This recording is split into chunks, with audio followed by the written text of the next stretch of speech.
This is Government Unfiltered. I'm Dan Williams. This podcast is a reading of the December 22nd, 2022 final report from the Select Committee to investigate the January 6th attack on the United States Capitol. Chapter 6. Be There, Will Be Wild. 6.14. Well, I should walk with the people. President Trump wanted to personally accompany his supporters on the march from the Ellipse to the U.S. Capitol. During a January 4th meeting with staffers and event organizer Katrina Pearson, President Trump emphasized his desire to march with his supporters. Well, I should walk with the people, Pearson recalled President Trump saying.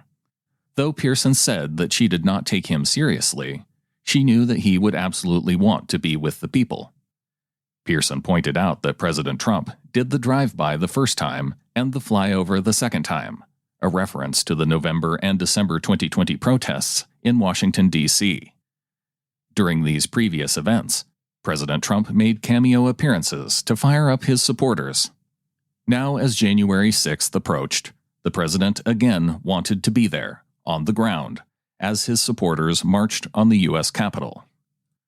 The president's advisors tried to talk him out of it. White House senior advisor Max Miller shot it down immediately because of concerns about the president's safety. Pearson agreed, but President Trump was persistent, and he floated the idea of having 10,000 National Guardsmen deployed to protect him and his supporters from any supposed threats by left-wing counter-protesters. Miller again rejected the president's idea, saying that the National Guard was not necessary for the event. Miller testified that there was no further conversation on the matter. After the meeting, Miller texted Pearson, "Just glad we killed the National Guard and a procession." That is, President Trump briefly considered having the National Guard oversee his procession to the U.S. Capitol. The president did not order the National Guard to protect the U.S. Capitol or to secure the joint session proceedings. Although his advisors tried to talk the president out of personally going, they understood that his supporters would be marching. Pearson's agenda for the meeting reflected the president's plan for protesters to go to the U.S. Capitol after the rally. But President Trump did not give up on the idea of personally joining his supporters on their march, as discussed further in Chapter 7.